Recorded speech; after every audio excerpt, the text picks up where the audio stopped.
दोस्तों, चुनावी यात्रा करते करते ये सड़क भी देख लीजिए।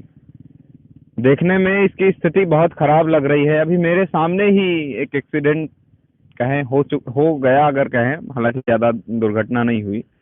और इसी के बगल से आप लगातार कैमरा घुमाते रहिए, रोकिए रही मेरे ऊपर, मुझे लोगों ने बहुत दिखा है। और दिखाते दिखाते जब आप उधर दिखाएंगे तो यहाँ से एक बाईपास बन रहा है। हालांकि ये नेशनल हाईवे है, इस वजह से यहाँ हरचंदपुर विधानसभा लगती है, जो कि रायबरेली के अंतर्गत आती है, देखा संसदीय क्षेत्र है।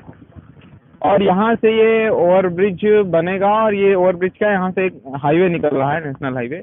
और ये लालगंज को बाईपास करने के लिए हाईवे बनाया गया है, ट्रैफिक को बचाने के लिए। और लगभग 6 से 7 किलोमीटर का ये हाईवे होगा, और भीड़ कम करने के लिए ही यही इसका उद्देश्य है। सातनपुर से सिमर पहाड़ जोड़ने वाला ये हाईवे है।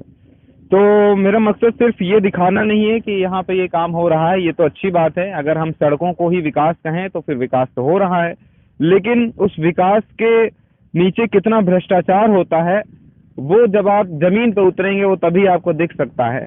क्योंकि ऐसे आप टीवी पे भ्रष्टाचार को नहीं देख सकते, क्योंकि वहां से वही दिखता है आपको जो दिखाया जाता है। लेकिन जब आप जमीन पे उतरते हैं तो बहुत सारे लोगों की समस्याएं देखने को मिलती हैं, बहुत सारी तकलीफें समझने को मिलती हैं। अब इसी जमीन को ही देख लीजिए जहां पर हम खड़े हुए हैं। कहते हैं कि यहीं पर 2-3 मीटर के अंदर ही इतना भ्रष्टाचार हुआ है। और ये पूरा मामला क्या है, हम यहाँ लोगों से बात करते हैं और उसके बाद आपको बताते हैं। यहाँ जमीन को लेकर के कुछ समस्या है, क्या है बहुत ज़्यादा तो मेरे समझ में नहीं आया, लेकिन जितना आया है मैं आपको इन्हीं के माध्यम से बताना चाहूँगा। तो सर बताइए यहाँ पर क्या समस्या है, पहले तो आप नाम बताइए। मेरा नाम सुनील कुमार त्रिवेदी है। हाँ, तो आप क्या बता रहे थे, यहाँ क्या दिक्कत है? यहाँ पे हमने जो है ये रोड से जुड़ी हुई जमीन अपने खेतों से ली थी, रास्ता 26/2200। तो उसका जो हमने जो कीमत में ली, हमारी कीमत लगी करीब 3.5 लाख रुपए, और उसका मुआवजा हमें मिला है 2,18,000। अच्छा जी। तो मुआवजा कम का है मिला? तो ये तो अब रोड का इनका लोगों का क्या हिसाब किताब है। ये जो आप कीमत बता रहे थे 3.5 लाख, ये जो मानक है 3.5 लाख का, ये किसने तय किया? ये आपका तय किया हुआ है या कोई सरकारी मानक? नहीं नहीं, कोई सरकारी नहीं, हमने किसी से लिया है जो किसान। आपने खरीदा है हमने। तो उसके मैंने 3.5-4 लाख रुपए चुकाए, और हमको मिलते हैं 2,18,000। हमको मिलता है 22 लाख का रेट, हम जबकि 75 फुट के अंदर आ रहे हैं। तो इसका क्या मतलब है? और ये यहाँ पर कुछ पीडब्ल्यू का बता रहे थे, कोई लाला की कोई लाला पट्टी? श्रीवास्तव हैं, उनकी पट्टी है इस नंबर में, 909 नंबर में, उस छोर से लेके आखिरी छोर तक। ये पूरा नंबर में कैमरा घुमा के दिखाओ, कहाँ से कहाँ तक? वो वहाँ से जो ट्राली वाली खड़ी है, और वो बांस कोठी तक। अच्छा। हाँ, ये सड़क से आप दूरी भी इसी वक्त देख सकते हैं। खड़े हैं आप, ये PWD में है। हाँ, ये जगह PWD के बाद हमारा है 75 के बाद हमारा चेक शुरू होता है। ये जहाँ वो ट्राली आपको दिख रही है, ट्रॉली खड़ी है ट्रैक्टर के साथ, वहाँ से लेकर के उनकी पट्टी शुरू होती है ना जी। और आगे से। अच्छा, तो वो मतलब रोड के किनारे, रोड के किनारे है। उनका नंबर आपको निकाल लोगे तो उसमें दिखेगा ना कि कहाँ पे है ये नंबर। पता नहीं किस तरह मुआवजा बनाया, किस तरह दिया। चौड़ाई कितनी है उसकी? हाँ, उसकी चौड़ाई देख लो ना। उसकी चौड़ाई जो है ये 30 फीट है पूरा, वहाँ तक 30 मीटर वहाँ तक। उसी की जमीन है वो? ये नहीं, उसकी जमीन तो ये यहाँ से शुरू होती है, ये तो PWD की मेड़ है। ये जो धूल अभी उड़ी है, यहाँ के लोग इसके आदी हैं। हाँ, आदी है ना। यहाँ ये हमेशा उड़ती है, धूल है। यहाँ रहने वाले लोगों के घर तक धूल जाती है, पूरा है ना। तो आप बात अपनी जारी रखिए, क्या कह रहे थे? और ये हमारा जो 916 नंबर पीछे है, बिल्कुल 30 फुट के बाद मेरा नंबर शुरू होता है। उसमें हमारा 12 फुट का चक रोड है, उसमें भी हमको 22 लाख का गवर्नमेंट ने रेट दिया। 22 लाख बीघे के हिसाब से। और ये जो रोड के किनारे जिनका रहता है, उनको कितना मिलता है? 90 लाख का बीघा। 90 लाख का बीघा यहाँ मिला है सबको, केवल इस 909 नंबर को छोड़ के।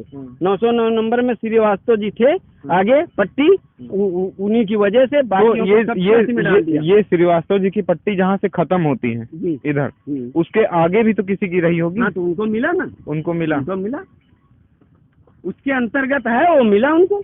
75 के अंदर है, 75 के बाद है, उनकी जमीन है, उनको मिला। नहीं, तो इसके श्रीवास्तव जी के बगल में जिनकी जमीन है जी। वो जैसे श्रीवास्तव जी की रोड से जितने दूरी पर है उनकी भी उतनी ही दूरी पर है, उससे और ज्यादा पीछे है? नहीं नहीं, उतनी ही दूरी पे। उतनी ही दूरी। हाँ हाँ, उतनी ही दूरी पे। मतलब कुल मिला के 1.5 लट्ठा की पट्टी को लेके उन्होंने उनको रोड का जमीन का रेट दिया, और बाकी उन जो 75 पे पड़ रहे हैं वो 75 के अंदर आ रहे हैं उनको 90 का दिया, जो 75 के बाद आ रहा है नंबर उनको जो है 90 का, वो 22 का दिया, 22 लाख बीघा। और ये जमीन का कुछ बता रहे थे आप, क्या मसला था? ये भी तो उसी में है ना, 909 नंबर में, ये भी तो हमारे ही साथ के हैं, ये भी इन्होंने भी जमीन लिया, इनके 14 लाख रुपए लगे, इनको बेचारों को 1.5-2 लाख रुपए मुआवजा मिला जमीन का। लगभग 14 लाख रुपए उन्होंने गंवा दिए हैं। जो इंस्ट्रक्शन कराया, ये सब बनवाया वो सब उनका चला गया ऐसे ही। यानी इसी जगह पर कोई करोड़पति बन गया और कोई हाँ, कंगाल हो एकदम गया। कोई घर से भी दे दिया, हम्म, जमीन उसका पैसा भी चला गया। ये है मसला। जी ओके। तो मसला कहाँ तक पहुँचा है, कार्रवाई कहाँ तक पहुँची? कार्रवाई हमने कोर्ट में डाल दिया है। और आप बता रहे थे आगे वहाँ जो आपकी कुछ जमीन है चक्रोड वगैरह है उसका सुनवाई हो चुकी है, फैसला आपके पक्ष में है? नहीं, हमारे बगल वाले का हुआ है, 917 नंबर है उसका गाटा संख्या, उसका कुछ फाइनल हुआ है, जबकि वो उसी से जुड़ी हुई जमीन हमारी भी, हमारे में भी 1.5 लट्ठा का चक्रोड बना हुआ है, ये मार्ग से मार्ग को जोड़ रहा है। हम उसके बीच में हमने ऑलरेडी अपने खेत के लिए रास्ता भी लिया था, 26-2200, हमारा पूरा उसका मुआवजा नहीं आया। चलिए, अगर मामला कोर्ट में है तो थोड़ा सा उम्मीद रखिए, क्योंकि कोर्ट से तो न्याय होता ही है ना, कोर्ट पे आस्था रखना सबको जरूरी है। और ये दादा कुछ बता रहे थे ट्यूबवेल की समस्या है, मतलब एक ही जगह पर समस्याओं का भंडार है, इसी सब जल्दी हम आपको दिखा देते हैं। क्या क्या तकलीफ है आपके ट्यूबवेल में, क्या दिक्कत है? सर, ये हमारा ट्यूबवेल लगा हुआ है जो कि 8 इंच के व्यास में गोलाई में 200 फीट की गहराई तक है, और इसमें जो है आज की तारीख में अगर इस पाइप को हम खरीदने जाएंगे, नया बोर अपना कराएंगे, तो सिर्फ पाइप की कीमत जो है 82,000 मिलेगी जाके। अन्य जो खर्चे लगेंगे वो अलग। मुआवजे के रूप में सरकार की तरफ से, सरकार की तरफ से मूल्यांकन मात्र 26,638 रुपए का किया गया है, जो कि मेरे साथ घोर अन्याय की श्रेणी में आता है, जिसकी शिकायत मैंने जिला अधिकारी महोदय रायबरेली में की, कई प्रशासनिक अधिकारियों को मैंने कंप्लेन की, लेकिन कहीं से कोई सुनवाई नहीं है। ये जो आपकी जो दिक्कत है ये किस डिपार्टमेंट के अंडर में आती है?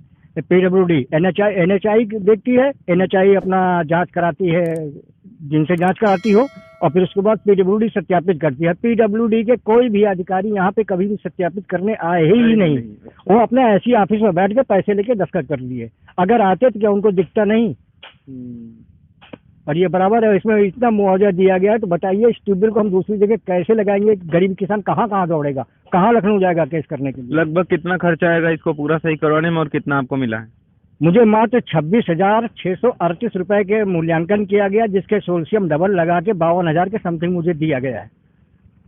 आज की तारीख में अगर ये मैं बोर कराऊंगा तो कम से कम 1,30,000 आएगा इसमें खर्चा। तो कार्यवाही अभी तत्काल में कहाँ तक पहुंची? कार्रवाई अभी मैंने ADM महोदय के यहाँ की थी, ADM महोदय ने इसको फॉरवर्ड किया है, इसको ADM महोदय ने कहा DM के पास भेज दिया कि निश्चित की जाए कार्रवाई, और NHI में भेजा है, लेकिन वहाँ से कोई सुनवाई नहीं है। तो इस तरह की समस्या हमारे साथ ही नहीं है, कई किसान इस तरह की समस्या झेल रहे हैं। तो इसको अगर आप लोगों के माध्यम से प्रशासनिक अधिकारियों के कान तक ये हमारी बात पहुँचे तो मेरी बात सुने और हमारी समस्या का समाधान किया जाए। दादा आपका नाम बता दीजिए। सुनील कुमार पांडे। सुनील कुमार पांडे। तो हम उम्मीद करते हैं कि इसका भी समाधान जल्दी से जल्दी किया जाए। और तो एक ही जगह पर इतनी सारी समस्याएं आपने देखी, और ये हरचंदपुर विधानसभा का क्षेत्र है, और हम हरचंदपुर में हैं, और ये रायबरेली के अंतर्गत आने वाला एक विधानसभा क्षेत्र है, और यहाँ की हम चुनावी यात्रा कर रहे हैं। मुलाकात होगी आपसे एक अगले वीडियो में किसी अगले दिन। नमस्कार।